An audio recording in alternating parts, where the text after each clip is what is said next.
Before we jump right into introducing our speaker, one of the reasons that Ryan is rejoining us for this talk show is because he is the curator who brought in this exhibition. So Ryan, tell us a little bit about that. So I think a lot of people know here that we, at the Bigs, we do exhibitions that are based upon the permanent collection a number of times, and we'll often create publications around that. But we also bring in shows from outside sources as well, institutions that are traveling exhibitions or private collectors that are traveling exhibitions to different institutions. And every so often, we're lucky enough to be able to bring some of those things here. And so with a great interest in contemporary photography, a great interest in American artists, we found this exhibition and we thought, wouldn't this be a terrific counterpoint to the much more traditional, the much more Northern North American collection that we have been fortunate enough to collect here, and to start expanding our horizons a little bit into surrealism, into Latin America. And also, although the Bigs Museum has always been really on the cutting edge of collecting artworks by women, it's always been, since its founding 28 years ago now, there's always been a real mandate. There's never not a good opportunity to feature female artists, especially in the American canon. So we were really delighted that this was available and that it was affordable and that we were able to bring it together. And then it was at that point that I started to realize what a unique perspective this was. This was not necessarily Frida Kahlo representing herself as in the portrait, but this was through a different lens. And so the nuances of that lens, which we'll explore tonight, was really that storyline that I thought was just really important here. And then Kristen just worked off of that and was able to bring in Mr. Grimberg to be our featured speaker tonight. Yeah. And so just so everyone knows, some of the times while you're here, you're getting like a weird view. We are hybrid. So you are not the only, all of my live guest audiences, you're not the only people here. We do have a collection of virtual participants. Just so everyone who's virtual knows, as well as all of you in the audience, you may see chats pop up on screen. Everyone who is participating virtually, we ask that they type in any questions they have as we go along into the chat box. They will either be answered by Katie, who's running all of our tech, or they will be answered at the end of the talk show. We'll be having a little bit of questions with Dr. Grimberg at one point, and then Ryan and I will kind of talk a little bit more about the visual analysis side of some of the choices of the photography that we're using. Yeah.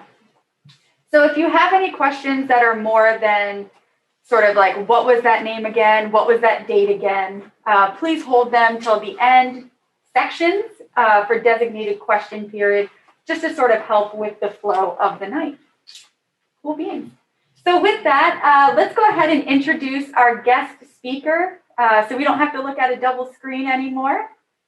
We are happy to have our very first talk show guest be the renowned Dr. Salomon Grimberg. He is one of the leading specialists and literally wrote the book on Frida Kahlo and Nickolas Muray. So, Dr. Grimberg. And we're delighted to have you. Mr. Grimberg, could you tell us a little bit about yourself? I was born in Mexico. My parents came from Eastern Europe, and okay, good. I come from Mexico. I was born in Mexico City, and an uncle of mine was on the team that amputated freedom. I'm sorry? It's just a lag. An uncle of mine was on the team that amputated Frida Kahlo's leg, so I grew up hearing stories about her. I was never particularly interested in her, but I was interested in her paintings. And sometime in my adolescence, I began working at a gallery that dealt with her paintings while she was alive. And I learned a lot about Kahlo.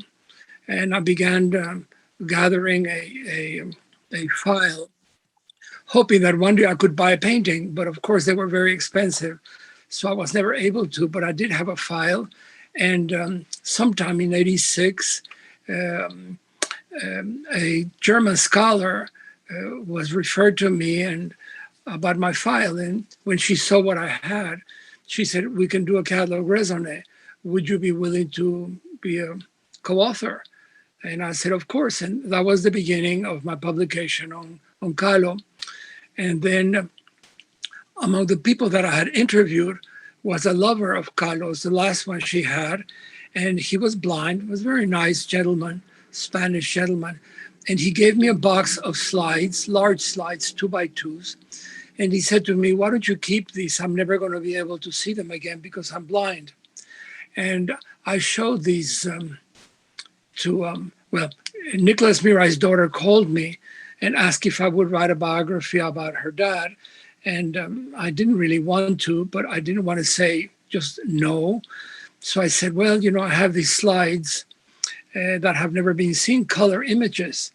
And she said, "It's funny because I just found an envelope in my mother's trunk, a sealed envelope with negatives of Frida Kahlo's that have never been published, images that have never been published."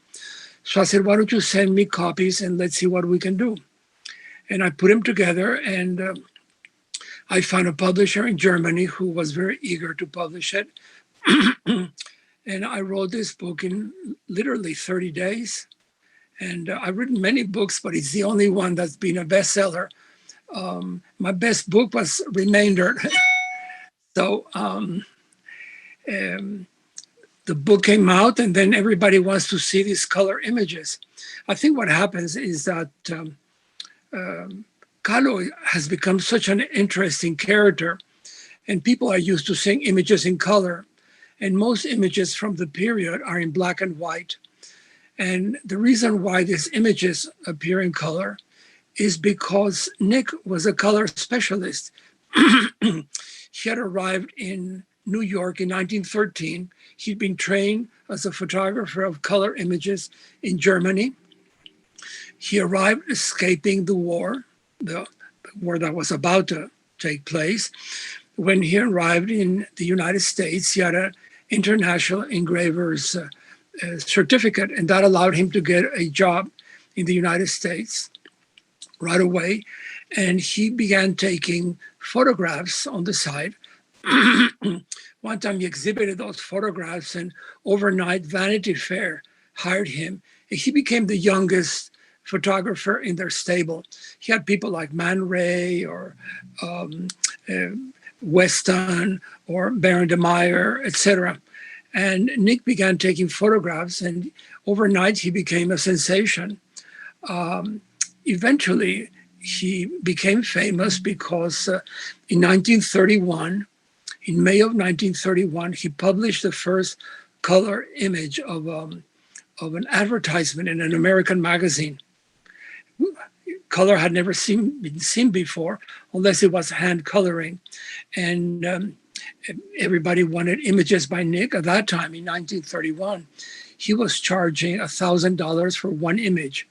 So you can imagine it was at the height of the Depression, and he was charging this. I found a letter by Condé Nast in which he's saying, "We need to do something about Nick Muray because he's charging us too much money for these photographs, but we need them because people want them."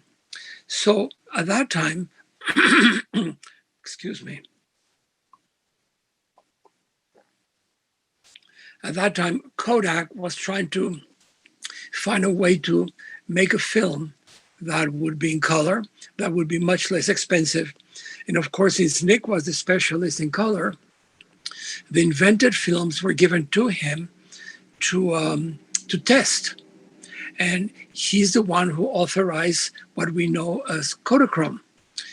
But he wasn't completely pleased because he thought it was sometimes a little too red or a little too yellow.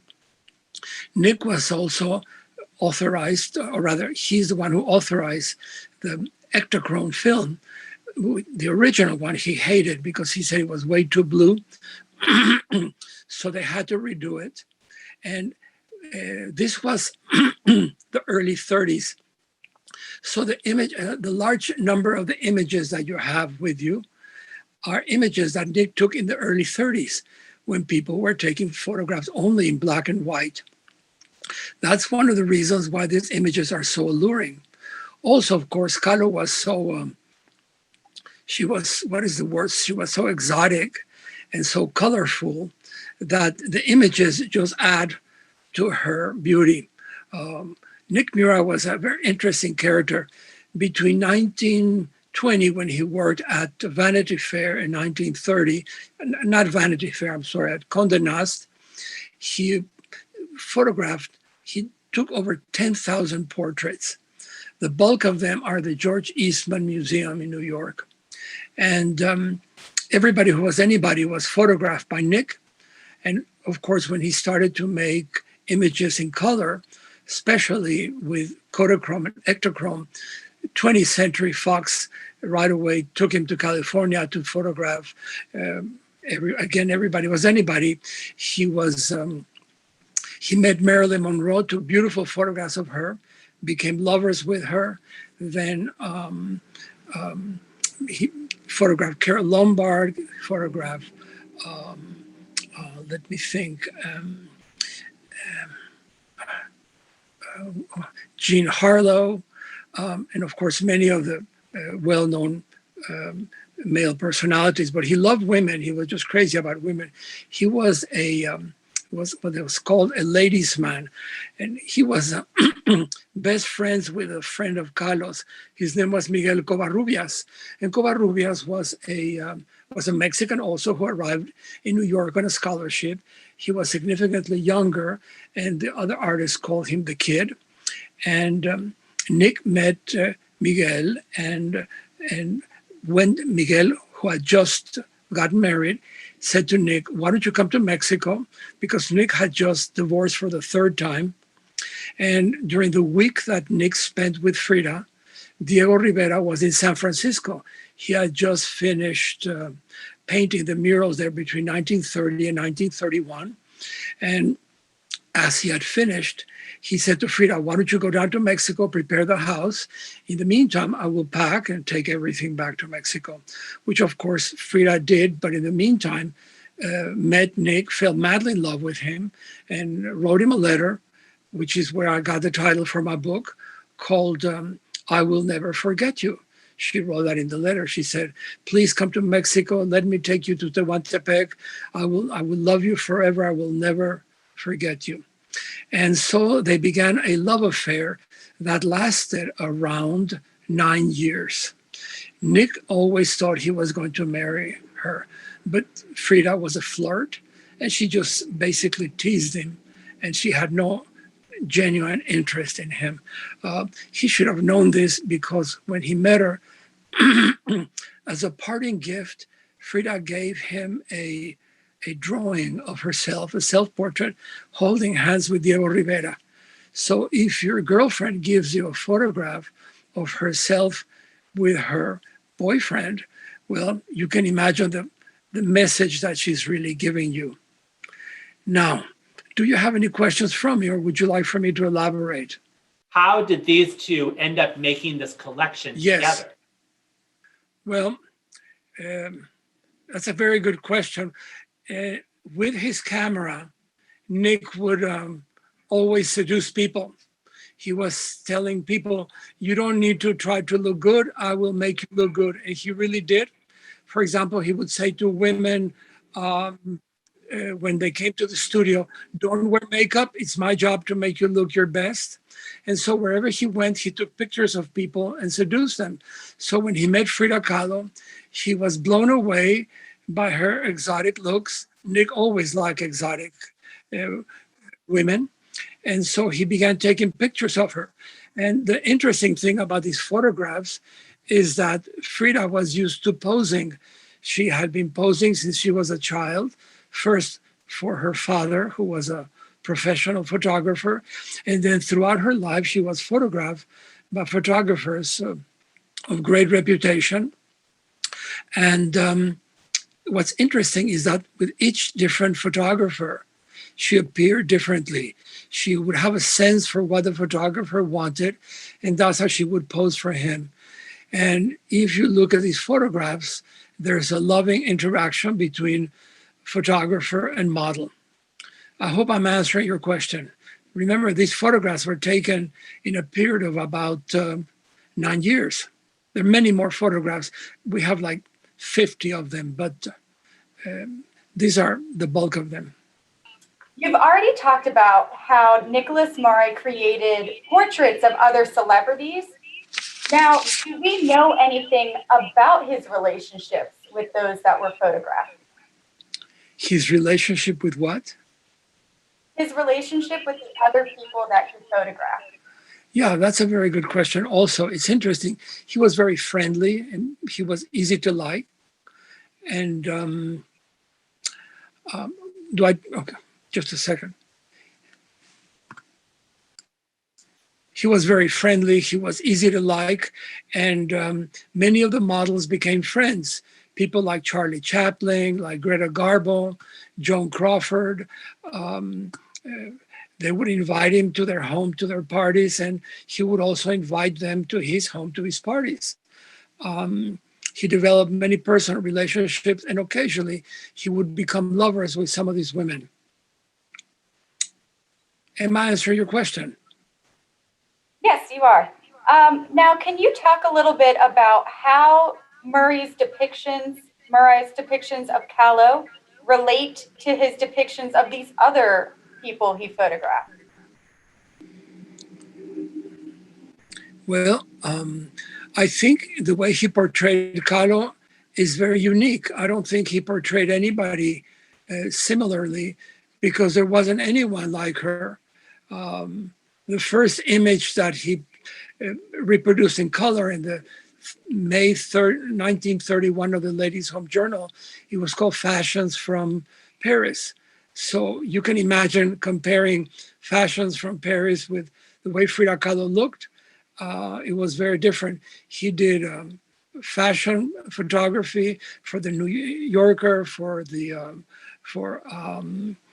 Saks Fifth Avenue, for the newspapers. And he also did, of course, portraits of people in the theater. But most everything was formal. The only time that things were very different is when he launched his studio to do full-time color. And people would say, if you want children photographed, you go to Nick Muray. If you want animals photographed, you go to Nick Muray, because both obey him and do pretty much what is expected of them. Although he continued to photograph actors and actresses, but they all look different according to who they were. Am I answering your question? Yeah, that's great. We have a question from Ryan. Hi, Mr. Grimberg. So we have the popularity of Nickolas Muray's photographs of Frida Kahlo, and then we have the popularity of Frida Kahlo's own self-representations. Two totally different kinds of popularity in a way, but how do those sets of images compare?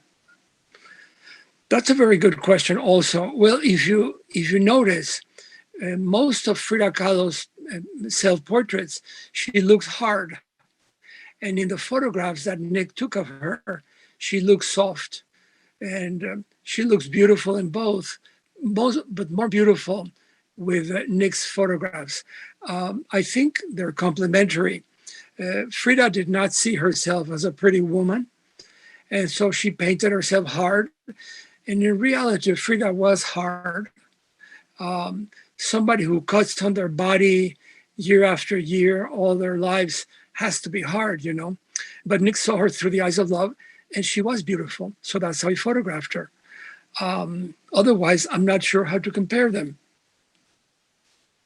Do you feel like they were aware of the kind of magic they were creating with these 9 years of photographs? That if you consider the body of this work as a portfolio, do you think that they were conscious of building this portfolio? It's a good question. Also, I will tell you, the relationship was intimate, And that's why he would take these photographs and he would give he would give them to Frida, who kept them in a slide box. And as she got older, and when she was involved with her last lover, she gave him the photographs, the images, and he kept them, never showed them to anyone. Nobody knew these images before. And after Frida became well known, if you wish, through the biographies, and I had interviewed him for the catalog raisonné, he just took out the box, and without my knowledge of those images, he gave them to me. So when I published, you call it a portfolio, but when I published the images, and I said there must have been maybe 40, 50 of them in the book I did, it caused a sensation. The book continues to be in print, and every year a new printing goes to press, comes off press. Am I answering your question? Very much so. What is it that you think keeps drawing audiences back to these photos of Frida Kahlo? Why do they keep wanting them? These photographs were meant to be intimate. Were meant to be shared. And when he photographed Kahlo, he was at the height of his production, and he was at the height of his fame. And when Frida Kahlo was at the height of her fame, that's when these photographs were discovered. So she essentially made him famous again. You mentioned that Nicholas liked exotic women. Yes. I said he liked women, and I like exotic women particularly. And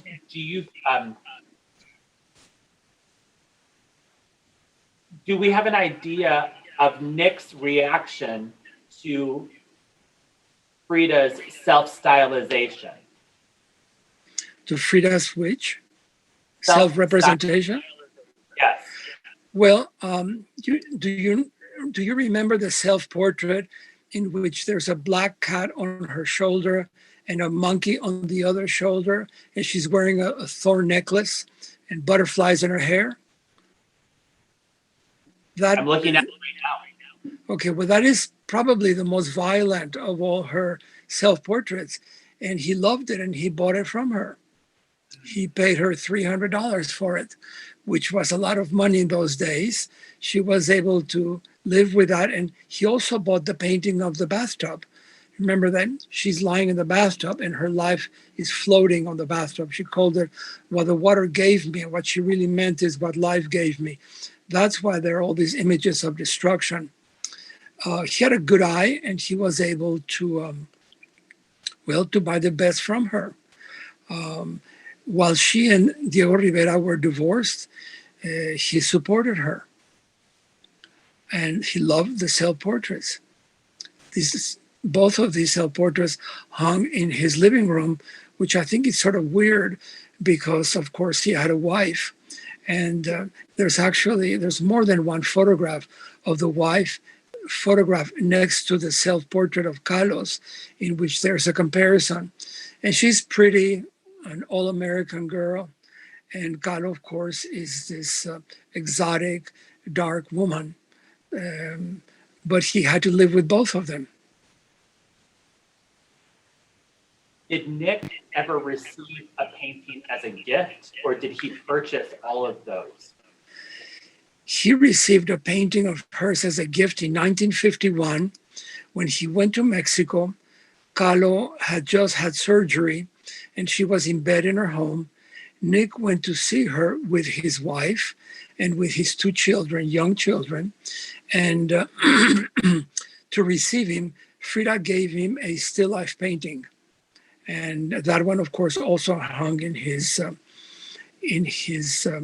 living room. Today, those paintings, the self-portrait with a thorn necklace and the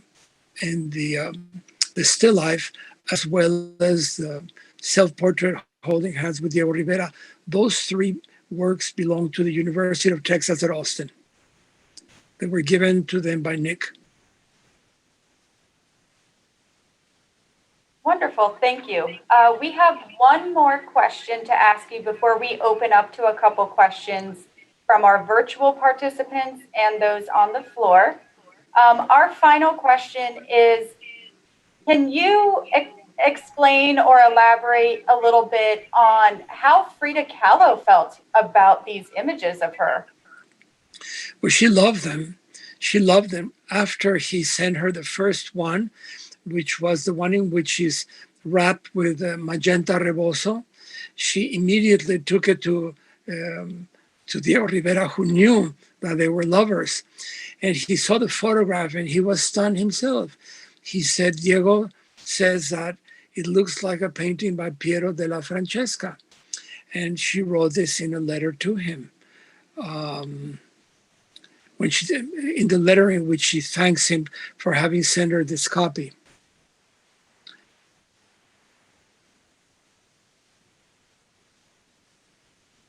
Mr. Grimberg, I actually had one other question I wanted to ask before we open it up to the audience. As many as you need. Thank you. Very generous, very generous. Did Nick ever portray any of Frida's disabilities? Oh, no, never, never, never, never, for different reasons. One of them, at that time, photographers were very respectful. They were not pursuing personalities and photographing them against their will. And for example, when President Roosevelt developed polio, paparazzi or photographers were very cautious not to photograph him when he could not walk or on his wheelchair. And also, if you remember, the main reason why Frida Kahlo got herself dressed as she did with flowers in her hair and the pre-Hispanic jewelry, etc., was to distract people from noticing her disability. Because of course, she had one leg shorter than the other. She worked with a significant limp. She never wore an orthopedic shoe. So it was noticeable that she had a disability. But she had developed a personality that distracted you from her disability. And after all, when you are an adult or when you're at least mature enough, you don't focus on people's disabilities. You focus on the person. He was in love with her anyway. He would have married her at the drop of a hat. Thank you.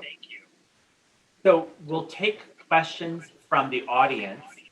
Mr. Grimberg, we have a two-part question. The first is, what was Diego doing during these 9 years? And the second is, can you do a little bit of a comparison between Frida's artistic output and Diego's artistic output during that time period? Well, Diego Rivera was painting. He considered himself more than an artist. He considered himself a craftsman, a laborer. And for his mural paintings, he charged no different from a house painter in Mexico. The way he earned his keep was by doing private work, still lives, portraits, etc. People came from all over the world to have their photographs, their paintings made. And Diego was another womanizer. And he liked to tease Kahlo that he had access to all these women. He, when Bertram Wolfe was going to do the biography of Diego Rivera, this is a story told to me by Wolfe's widow. She told me that Diego gave several boxes of letters and things to Bertram and said, these are all the papers of my life. You can put my biography together with them. And when Bertram began to open the envelopes, he found love letters from all these women. He even found checks for paintings, and Diego Rivera had never even cashed them.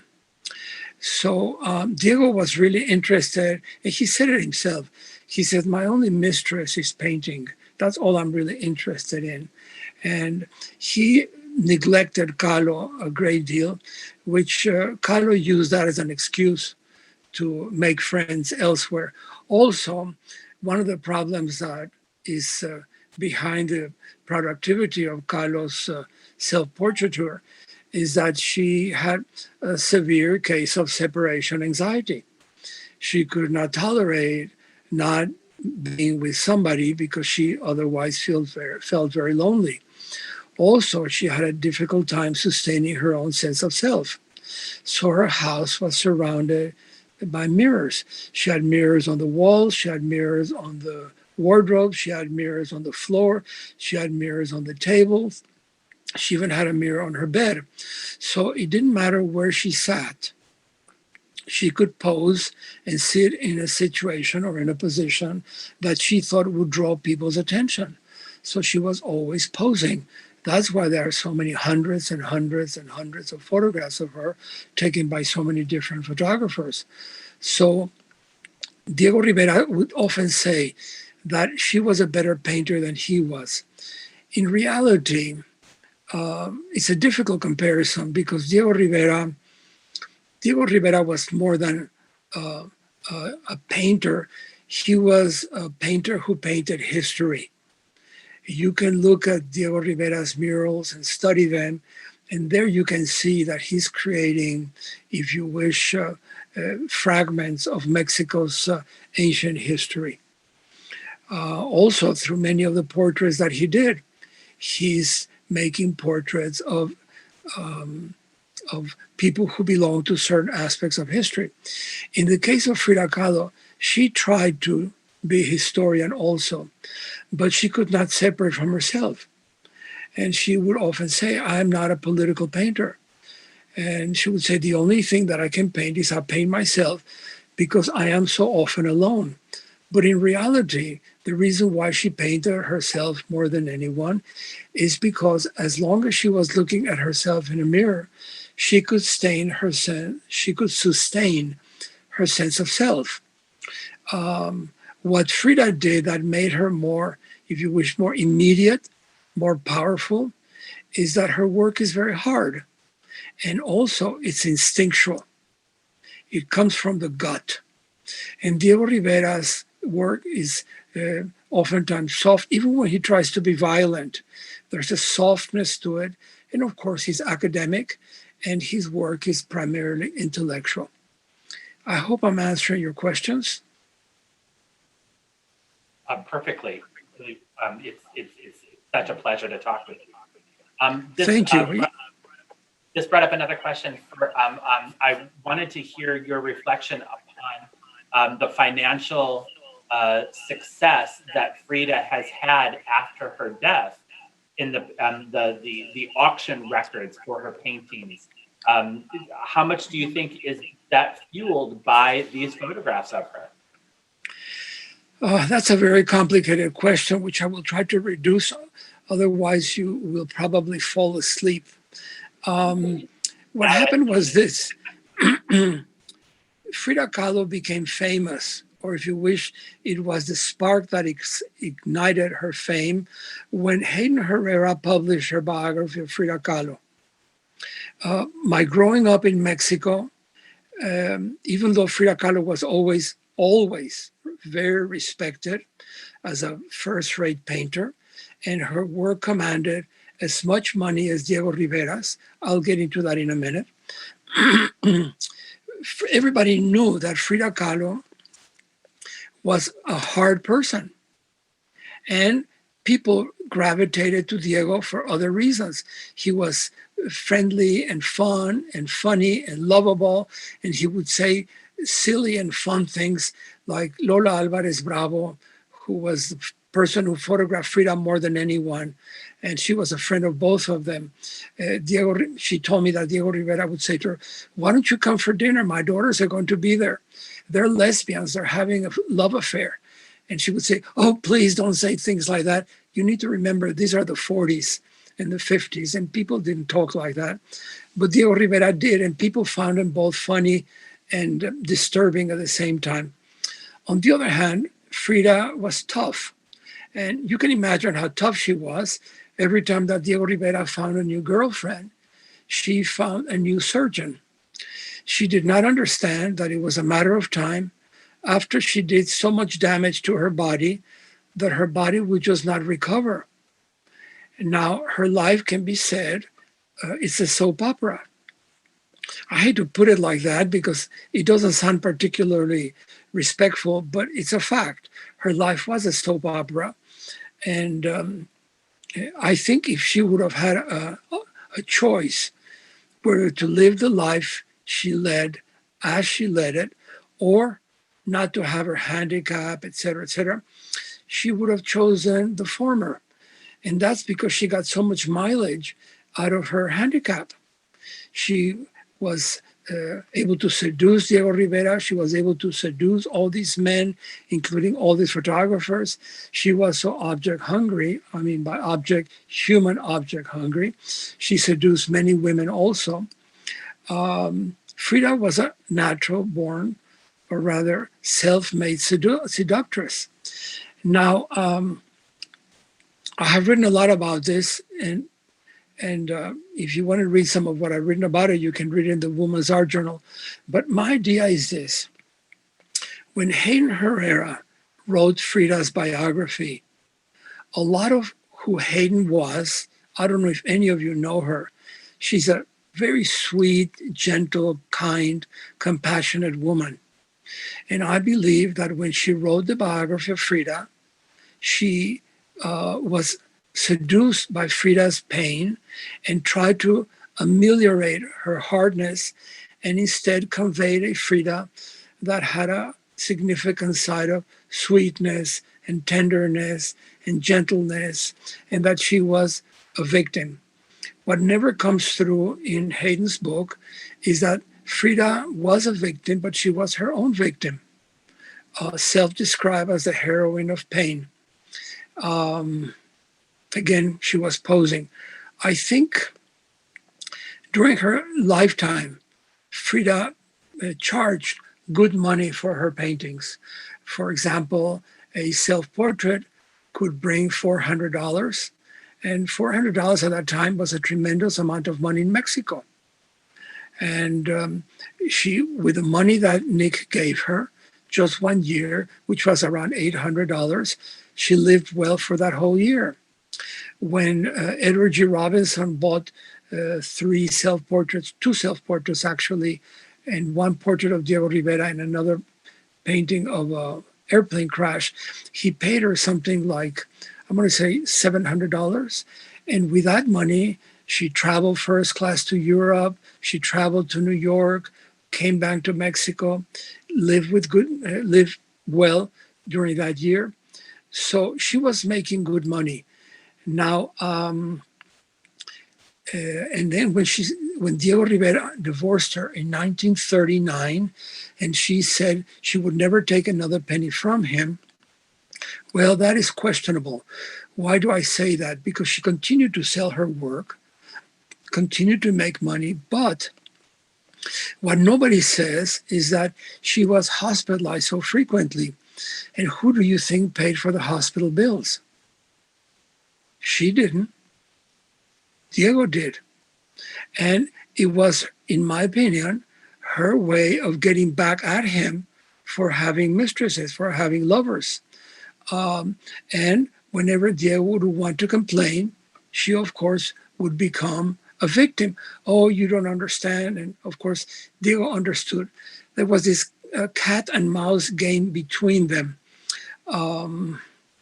I don't know if you know the cartoon from the 30s called Crazy Cat. And Crazy Cat is this character, and this mouse is always fighting with this cat. This cat is in love with a mouse, and the mouse can't stand her. And he keeps throwing bricks at her, and she keeps interpreting that as signs that he loves her. Well, this was Frida Kahlo's favorite cartoon. What does that tell you about her? Let me think what else. The last thing, when I worked in the gallery that dealt with her work during my adolescence, there was a self-portrait of Kahlo's with loose hair. And that painting was at that time $10,000, which was an incredible amount of money, because for $10,000 in Mexico, you could buy a really nice home. A still life would bring $4,000, which you could also buy a home, but of course a smaller one. And when I asked the dealer why was a painting of Kahlo's as expensive as a Cubist work by Diego Rivera, she said, well, there are many paintings by Diego Rivera, they can be found, but nobody can find self-portraits by Frida. And I said, why not? She's dead.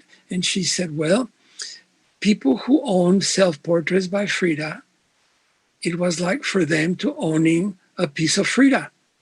And because so many of the players were still alive, they just wouldn't let go of their paintings for any money at all. That's why her paintings began to be shown later. Now, the first painting of Frida's that came up at auction was in a Mexican auction in May of 1978. It was a self-portrait called Tree of Hope, Stand Firm, or Hold Steadfast. This is a self-portrait that Kahlo painted after the surgery that left her handicapped from her back the rest of her life in 1946. The painting went to her dealer, the dealer whom I worked for, and she sold it for something like, I'm going to say $700, which was good money then, very, very good money. And then that she sold it to a physician, a surgeon, who couldn't stand living with it. He took it back and bought, and it was acquired by an artist named Bill Copley from Hollywood. He sold it at auction 20 or 25 years later, and he got for that painting $20,000.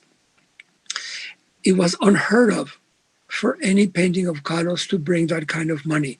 Not coincidentally, the self-portrait was sold, and they began to sell at auction while Hayden Herrera published her book.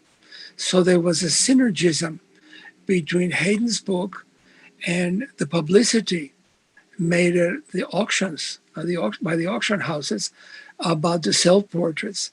And two things draw the public to Frida Kahlo. One of them is her melodrama, and another one is her dramatic or melodramatic love story. And Frida had an incredible love story with Diego Rivera. And very few people are not attracted to a love story. So that love story and that handicap has been feeding on itself. And I don't know, most of you probably do not know that I'm going to say a couple of months ago or so, the self-portrait with parrots that she painted in August of 1941 sold at a small auction at Sotheby's, and it brought $131 million. It was acquired by a Chinese collector. And so now this new painting, or rather the one that sold today, I think it was today or last night, sold for 40 million or so 43 million point nine. It was bought by one collector. There's a lot of money out there. They're not buying art. These people are buying a love story. These people are buying a drama queen, and people are attracted to this like honeys are attracted to bee. And because there's a new world order, this is my opinion, because there's a new world order, people are crazier than ever. And so people are spending $131 million or $40 million for a painting that they could have bought many years ago for $400. And there are people starving everywhere. Why isn't some of that money going to people who are starving? And on that note, I hope I replied to your question. Perfectly, thank you. Were there other painters that depicted Frida? Let me think. well, Diego Rivera was often asked why didn't he do portraits of her, and he would say he found it embarrassing to do portraits of her because she painted her self-portraits better than he could ever paint her. She was painted by Roberto Montenegro. There's actually a portrait of hers that hangs in the Frida Kahlo Museum, and this painting. Yeah, actually, there's a famous photograph. You might be able to find it online in an exhibition of Montenegros in New York.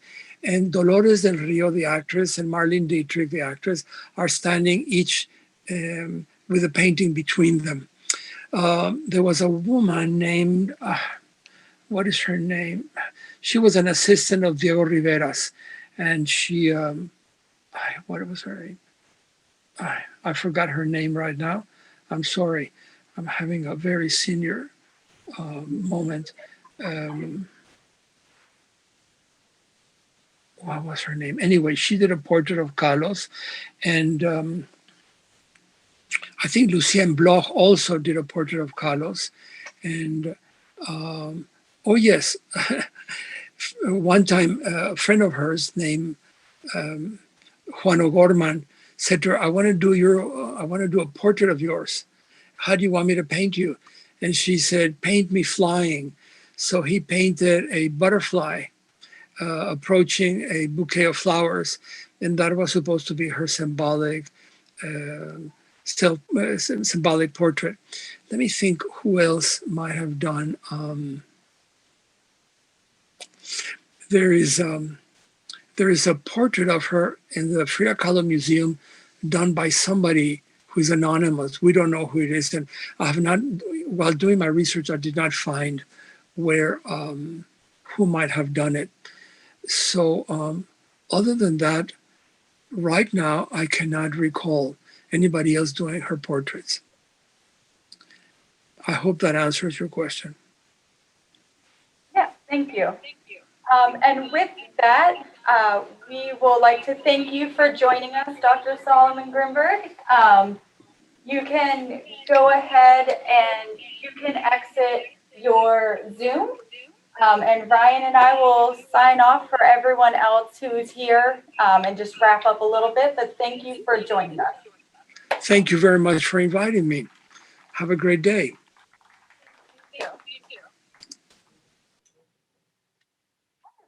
He was awesome.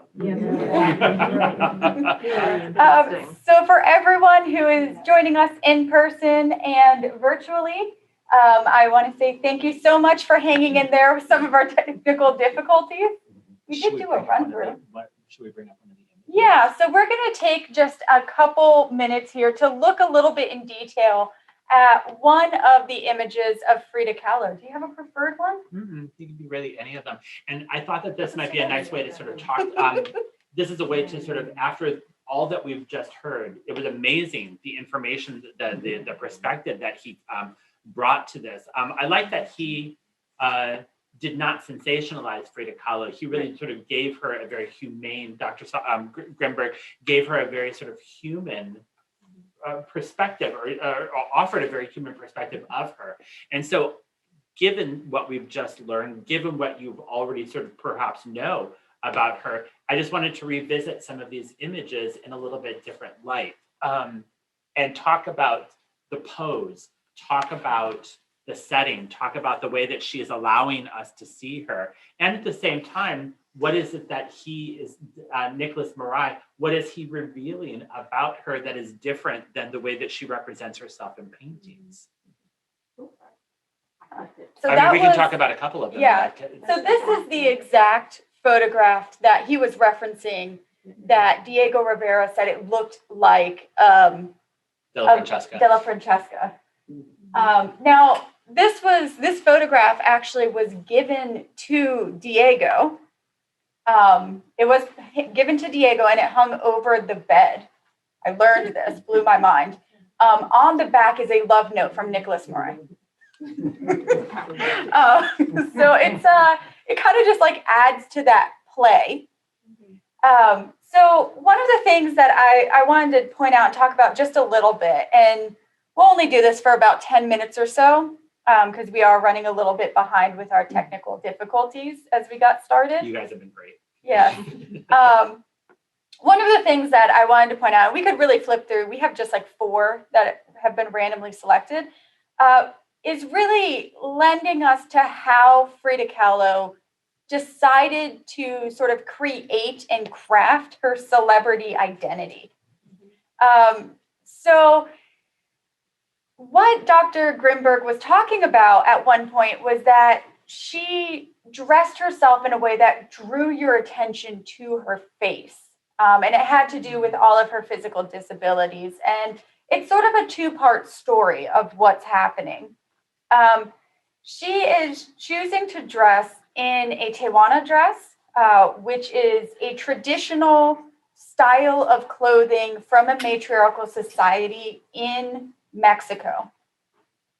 And what it pairs with, and as you go through the exhibition, you look around, or in this image here, or any other one, what you see is this pairing of a Tewana dress and style, which is a floor-length, usually pretty plain cotton-based skirt. Sometimes there's some embroidery, some details, but it's pretty plain. And But voluminous. These are Yes. these are waisted dresses. These are waisted skirts, but they are to the floor. They cover the feet entirely, and yards and yards and yards of folded fabric. So it covers any kind of braces. It covers even the to a certain degree the differences in the length of the feet that were causing the problems that she had in her mobility. Mm-hmm.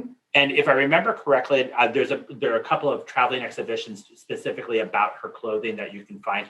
And I was lucky enough to be able to see one. She also matched that with these box cut blouses that cover all of the braces that she would wear up her spine, and that would help to sort of constrict and to give her the upright posture that she's so well known for. Yes, and so that square top is still part of that Tewana dress style. Mm-hmm. And one of the things to really note about this square top, and the reason we brought this picture back up, is these are highly decoratively embroidered tops. So you have this highly decorative square cut top that's hiding all the braces, paired with a very plain floor length dress. So it's helping draw the viewer's eye up the body to her sort of like bust height. And then it's paired with this hairstyle of elaborately braided hair that's then knotted and tied very tightly to the head, and then adorned with ribbons and flowers. And the red lips. And the red lips. And so what she's doing overall is really, one, promoting the style of pre-Columbian dress. It still exists today, but it's a very long-standing style of dress. And just to give you an idea, she really relates herself to the Mexican independence. It was right around the time of her birth, and it was this drawback to a Mexican identity before the Spanish came. And so she's able to use that style of dress and pair it with her creating her own identity. She had been teased as a child over her uneven legs. And so on top of her physical disabilities coming out of the bus accident and her multiple surgeries, you have sort of this childhood trauma of teasing and medical. And so she's bringing all of that attention away from that area to her face, while simultaneously creating herself as a symbol of pre-Columbian matriarchal Mexican heritage. Yeah. But let's hear from you guys a little bit. How do you think Nicholas was seeing her with these portraits? What is he capturing?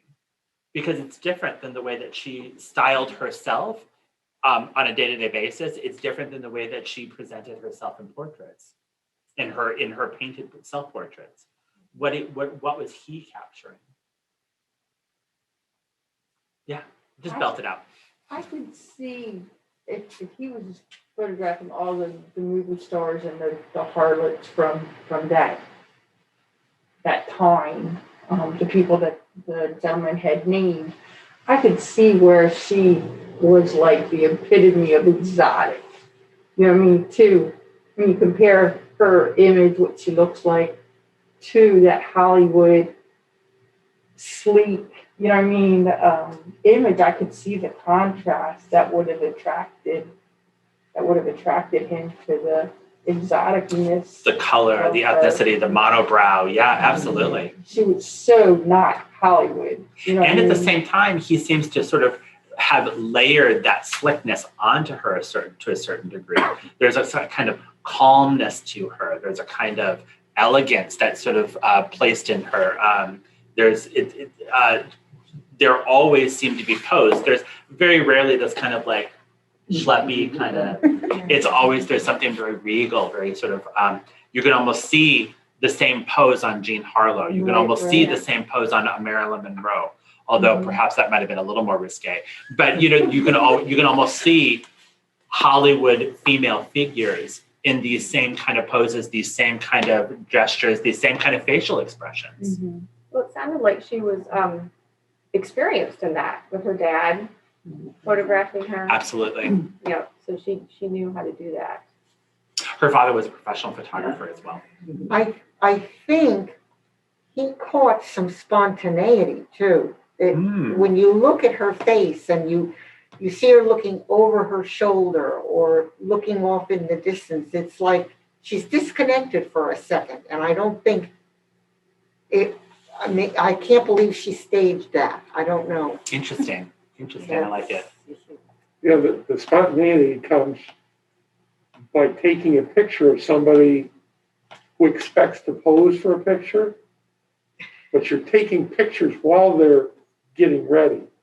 You oftentimes end up with a better, more human picture than the posed picture. The posed picture looks like still life, but the prep picture is more human. There's definitely at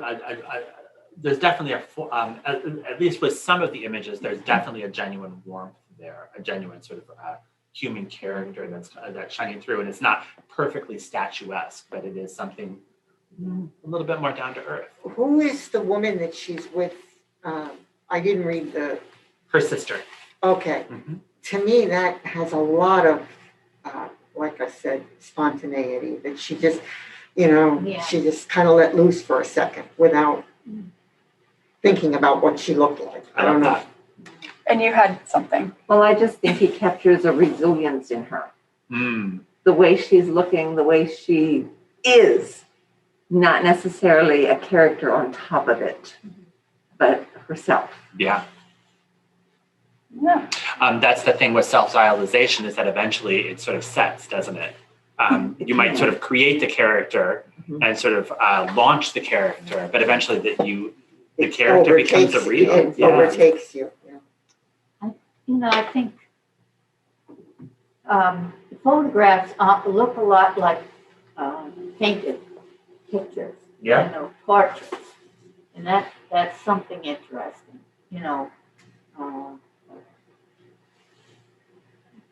That's just how they look to me. They don't, it's hard to say, okay, is this a picture, a photograph, or is it a painting? It's sort of a fun dynamic when you have a painter who is painting self-portraits, and then her lover is photographing her as well as her self-portraits. And you can think about how intricate that becomes, how, oftentimes we think about how removed the artist is from a subject, but sometimes it's sort of a little bit more fun to think about how involved an artist is with the subjects. And what does that mean? What is, where do we create a distinction between the painted image and the photographed image? They become sort of all kind of one in a way. And especially with Frida, because she did have that interest in kind of crafting her own identity and choosing how to represent herself. So you have this lovely play that you're talking about where, you have one artist photographing an artist who is very much as equally as she is a painter, she is a performance artist. Yeah.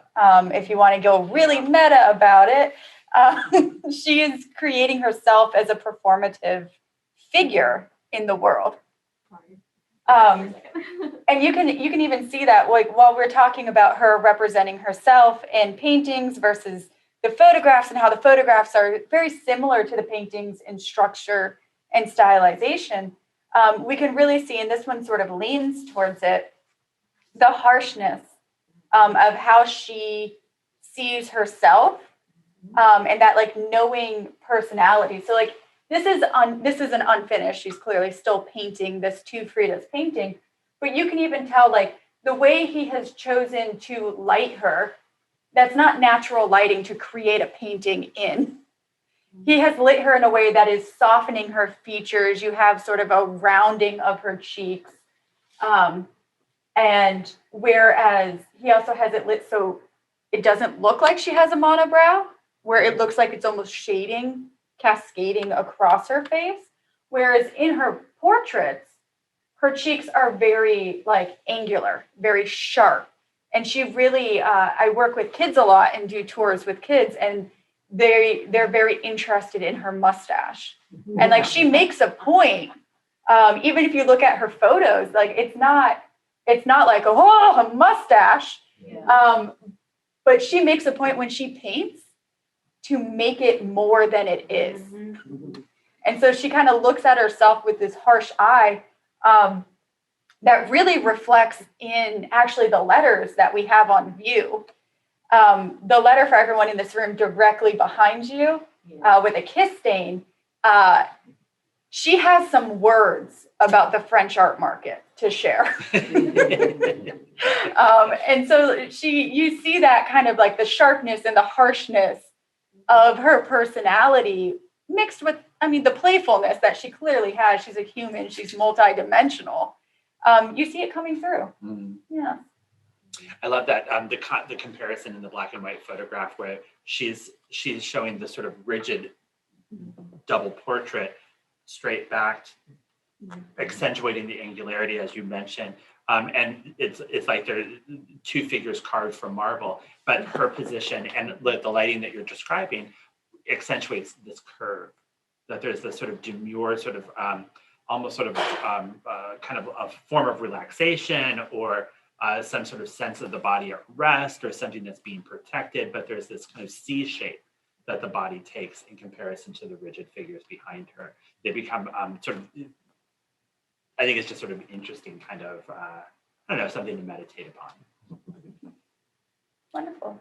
Yeah. Yes. Yeah, was there ever any pictures of her that you would see her handicapped? A candid picture. Not that I'm aware of. And as a matter of fact, the portrait or the exhibition that I was lucky enough to see only was able to share some of the actual physical evidence of her disabilities for the first time, because much of that had been literally locked away by Diego Rivera in a portion of the house and was completely covered up. It was 50 years after he died or something like that. Wow. That was even that the materials were even uncovered inside the house, let alone shared publicly. So it was this was under like wraps. In a will, if I remember correctly. It was, like you weren't allowed to open that room until 50 years. It was her private bathroom off of her bedroom, and everything, all of the clothes, all of these different things, the braces, the different shoes that she had to had manufactured for herself, one of the artificial legs that she wore, like all of that was locked into the space and it was not shared. Yeah, the closest we have in a depiction is actually going to be the photograph behind you at the 11 o'clock position at the top.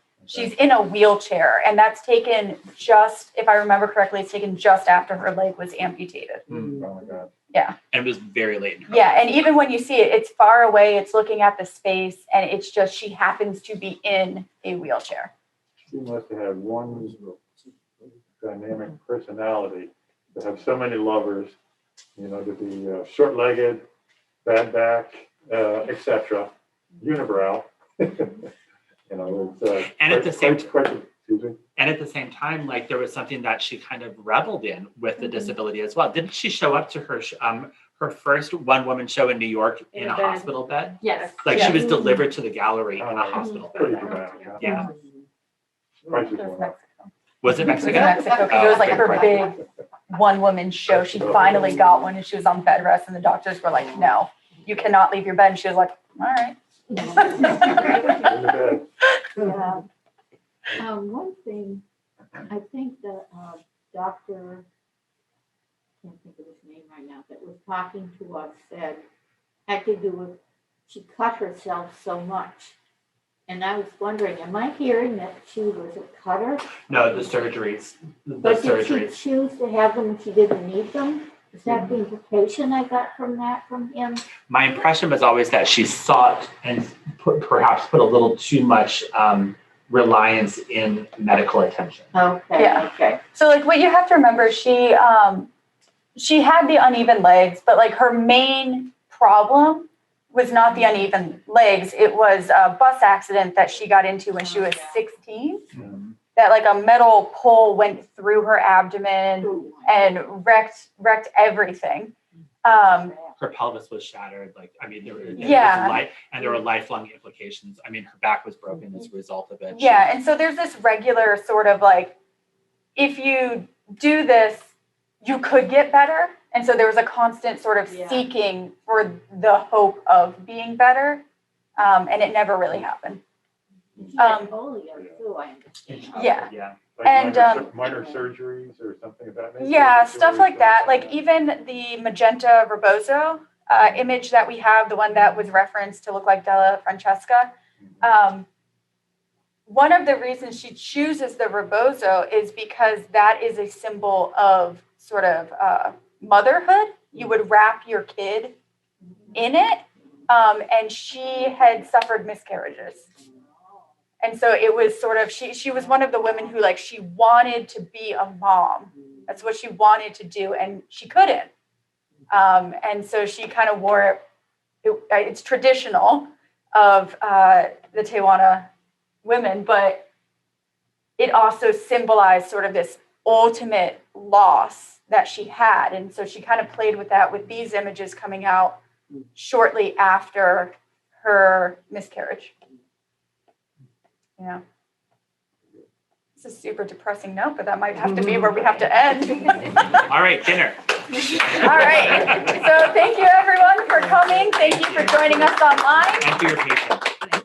If you enjoyed this, we will have better tech with Stephen Althouse because he'll be joining us in person. So if you're interested, you like this style, please join us on December 7th to learn all about the masks currently on display with the Frida Kahlo exhibition. Many of you will remember Stephen Althouse. He did one of the last exhibitions that we did. Actually, it was the exhibition that was on this floor as coronavirus first hit. So it was the large-scale digital photographs that were created. They were sometimes 5 and 6 feet tall, still life objects, black and white. We even added pieces to the collection. They're amazing, amazing photographs. So he's an amazing photographer in his own right. But the collection of the masks that are here were first collected by his parents, and then he and his wife added to them in their lifetime as well. And he knows an awful lot about these. Had lived in Mexico with his parents for those years when they started collecting, and has really, really great stories to tell. Wonderful. So they source from him. Masks. We sourced from him. This is actually 2 shows fused together. So the photography on one side, and then we brought the mask in as a counterpoint. Nice. Wonderful. Yeah. That was my idea. The combination of, the Day of the Dead presentation, bringing the young people into it. That was Kristen's idea. It's a great idea, I Isn't it thought, wonderful? because, we have so many Mexican heritage or South American or Central American people in this area here, and to pull that in was really a good idea. And then having this alongside it was brilliant, really. Perfect, yeah. This is why we were the dream team. Yeah. Okay. So yes, come back. We'll see you again soon.